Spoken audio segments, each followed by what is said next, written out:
Doctor साहब, supreme court review of judgments act 2023 जो है उसको कानून बना दिया गया हुकूमत की जानिब से। नवाज शरीफ साहब और अब क्या जहांगीर तरीन साहब की वापसी हो रही है? क्या मुमकिन है या इस बिल से वो फ़ायदा उठा सकेंगे? देखिए, ये जो बिल है, सबसे पहले तो इस पे बात कर लेते हैं। ये आज एक सरप्राइज था जो सारा दिन हमने सुना कि चीफ जी। जस्टिस साहब जो हैं वो उनको बताया आके जो अटॉर्नी जनरल साहब की तरफ से कि ये जुमे के दिन से ये कानून बन चुका है। और ये बुनियादी तौर पे जितना मैं थोड़ा सा इसको समझा हूँ वो ये है कि ये जो चीफ जस्टिस साहब की जो यानी जो वो अज़-खुद नोटिस लेते थे, उस अज़-खुद नोटिस को जो बेंच उसकी समाअत करता था नजरसानी में, तो वही बेंच होता था जो कि पहले बेंच था। जी। यानी अगर पहले मिसाल के तौर पे फैसला दिया है 3 रुकनी बेंच ने, ठीक है। तो जब आप अपील में गए या रिव्यू में गए तो वो 3 रुकनी बेंच ही है, जी। तो वो 3 की जगह 5 हो जाएगा, ये 6 हो जाएगा या सही। 7 हो जाएगा। लार्जर बेंच उससे बड़ा होगा साइज में। लेकिन इसमें इंपॉर्टेंट बात यह है कि वो 3 जजेस जो पहले जिन्होंने फैसला दिया था या चार जजेस जो पहले फैसले में थे वो अपनी जगह मौजूद रहेंगे। ठीक है, ठीक है। और बेंच बड़ा हो जाएगा। एक बात। दूसरी जो बात है वो ये है कि बेंच बनाएगा कौन? तो बेंच बहरहाल चीफ जस्टिस ही बनाएंगे। यही मिसाल के तौर पे अगर फर्ज करें, जैसे आपने भी जहांगीर तरीन साहब की बात की है और नवाज शरीफ साहब की बात की है। अब नवाज शरीफ साहब और जहांगीर तरीन साहब का जो फैसला है वो तो सुनाया था 5 रुकनी बेंच ने, जब तो उस बेंच के तो सिर्फ एक ही रुकन मौजूद हैं इस वक्त, बाकी तो सारे जज साहबान रिटायर हो गए और वो हैं चीफ जस्टिस साहब खुद।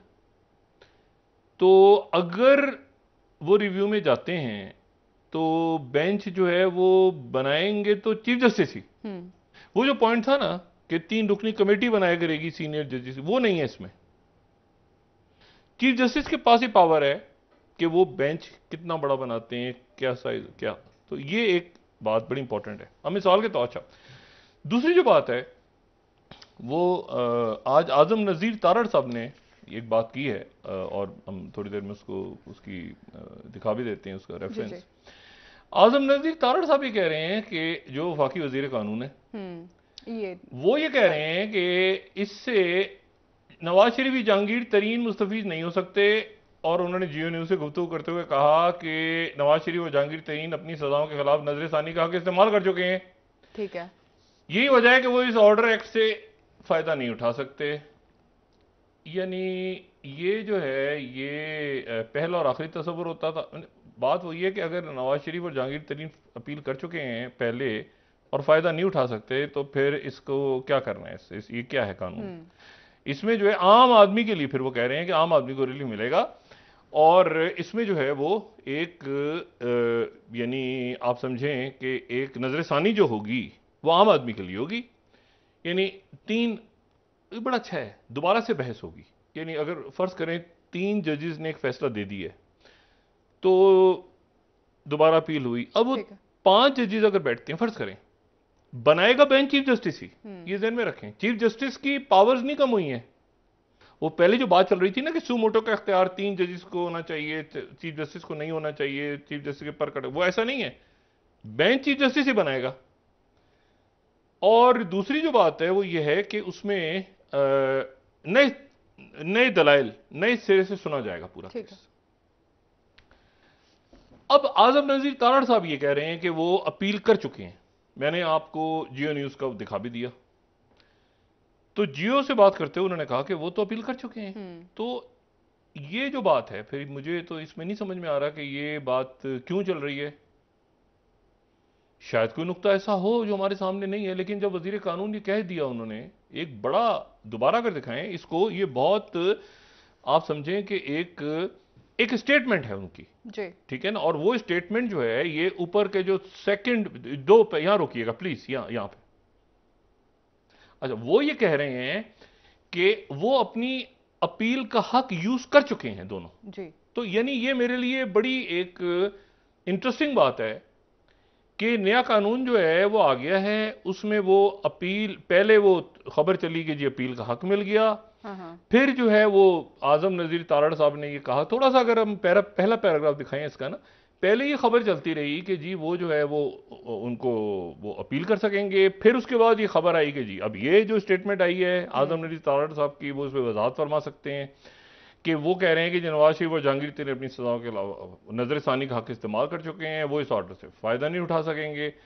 तो ये जो बात है, अच्छा फिर जो बेंच है वो बहरहाल उमरता बंदयाल साहब ही बनाएंगे।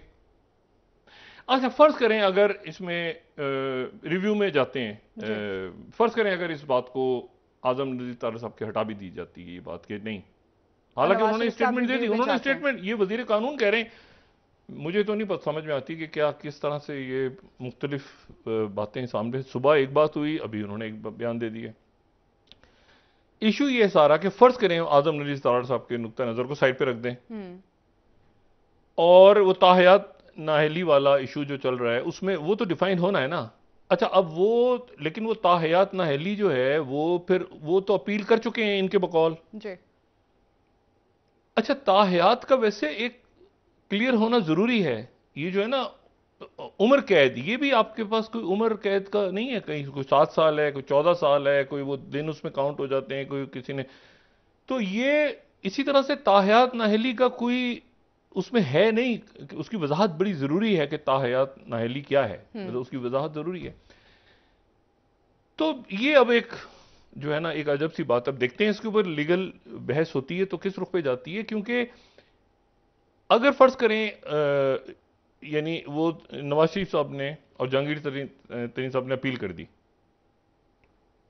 नजर सानी की अपील कर दी, इनके मौकफ के बरक्स, यानी वजीर कानून के मौकफ के बरक्स, वजीर कानून जो है वो कोई उधर खड़ा हो गया, लगता है सदर जो है वो खड़े हो गए हैं जाके हुकूमत के साथ, हुकूमत लगता है खड़ी हो गई है जाके सुप्रीम कोर्ट के चीफ जस्टिस के, तो अजीब सा ये समझ नहीं आ रहा अभी। बहरहाल अब मसला ये है कि अगर फर्ज करें नवाज शरीफ साहब ये आजम नजीर तारड़ साहब के पॉइंट ऑफ व्यू को साइड पे रख दें और वो अपील में चले जाते हैं, वो और जहांगीर तरीन साहब, तो वो जो बेंच बनेगा तो उस बेंच को चीफ जस्टिस ही बनाएंगे, ठीक है, और अगर सुमोटो लेना होगा तो सुमोटो का इख्तियार अभी भी चीफ जस्टिस के पास ही है।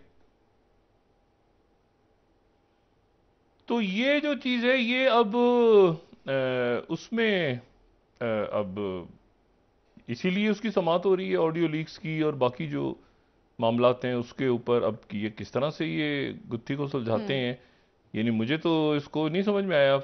सारा दिन तो ये चलती रही बात कि जी वो शायद अपील कर सकते हैं, इन्होंने कहा कि अपील ही नहीं कर सकते तो आम आदमी के लिए, तो अब इसकी वजाहत कैसे होगी। लेकिन बहरहाल ये तय है कि जो सुमोटो का इख्तियार चीफ जस्टिस के पास ही है, ठीक, वो जो बात थी ना कि वो 3 जजेस की कमेटी होगी और सीनियर, वो नहीं है इसमें, इस एक्ट में।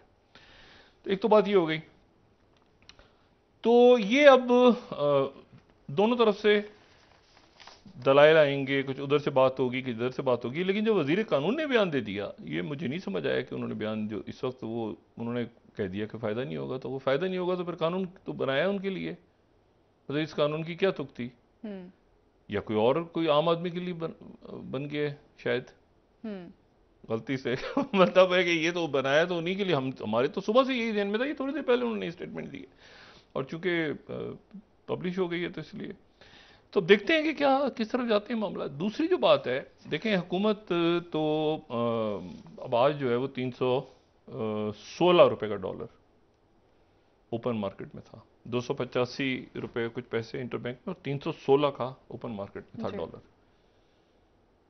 तो इसमें इशू ही है सारा कि इमरान खान साहब के लिए मसाइल, और मसाइल दर मसाइल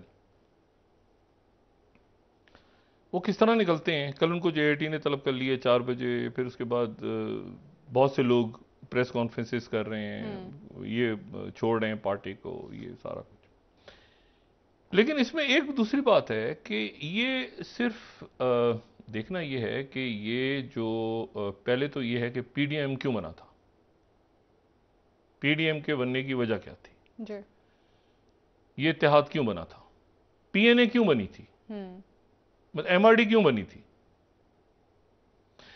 पीडीएम एक इत्तेहाद है, वो क्यों बना था, मतलब अदलिया बहाली तहरीक क्यों चली थी, इफ्तिखार चौधरी साहब मतलब पीडीएम का इत्तेहाद बना था इमरान खान साहब की हुकूमत गिराने के लिए पहले, और फिर वो हुकूमत बन गई। तो अब तो इमरान खान साहब को जो, अगर वो इन तमाम मसाइल और जो भी उनकी प्रॉब्लम्स हैं जिनका वो शिकार हैं, तो उसमें कोई पीडीएम का तो मकसद क्या यही था ना, मतलब वो तो हासिल हो गया, तो पीडीएम का तो रोल नहीं है। मतलब इफ्तिखार चौधरी बहाल हो गए तो अदलिया बहाली तहरीक तो फिर क्या है, या मतलब भुट्टो साहब की हुकूमत गिर गई तो फिर पीएनए, मतलब मैं सिर्फ ये कहना चाह रहा हूं कि वो इमरान खान साहब को कोई सियासी बयानिया या उस मामले में तो इमरान खान साहब नहीं गए ना। भाई इमरान खान साहब ने तो ये जो 9 मई का वाकया, बदकिस्मत वाकया तारीख का ये हुआ है ना, तो इस वाकये के नतीजे में इमरान खान साहब जो है वो उनके लिए मुसीबतें खड़ी हो गई। उसमें जो इनका रोल तो नहीं है ना, इनका तो सियासी बयानिया, इकोनॉमी, गवर्नेंस, मतलब ये था ना सारा। तो अब वो जो 9 मई के बाद वो तितर बितर हो गया, सारा का सारा जो एक सियासी मंजरनामा है ना, वो तितर बितर हो गया कि इमरान खान तो अपनी प्रॉब्लम से पड़े हैं, मगर मसला ये है कि वो पीडीएम का जो एक बुनियादी चीज थी ना कि हमने इस मतलब पहले ये था कि हुकूमत गिरानी है, फिर कहते फितने को खत्म करना है, सर को चलना है, छोड़ना नहीं है, मोड़ना मतलब वो तो सब कुछ हो रहा है ना खान साहब, तो वो उसमें पीडीएम अब किधर है, ये सवाल है। उसमें उनका तो कोई रोल ही नहीं था, ये तो इमरान खान साहब ने खुद पंगा लिए उनके लोगों ने, और ये आग वाग लगाई जो भी कुछ हुआ, और अल्लाह खैर सल्ला। पीडीएम का क्या बना, ये मेरा ये सवाल है।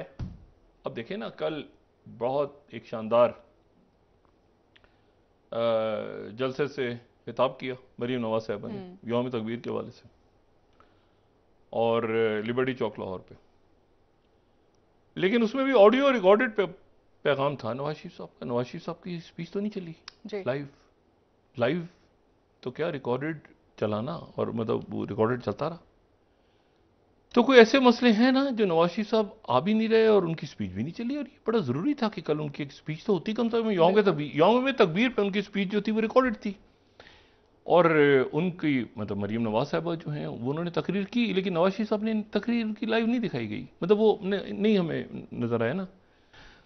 तो ये कुछ इश्यूज हैं जो हैं अभी पीडीएम के, जिन राजों से पर्दा सिर्फ शहबाज शरीफ साहब ही उठा सकते हैं कि वो क्या है मामला।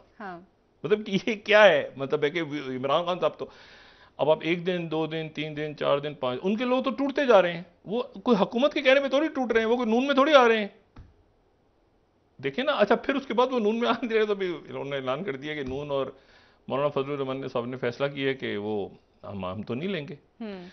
इसका मतलब है वो पीपल्स पार्टी में जा सकते हैं, जा भी रहे हैं, पीपल्स पार्टी ने तो शुरू भी कर दिया ना लेना।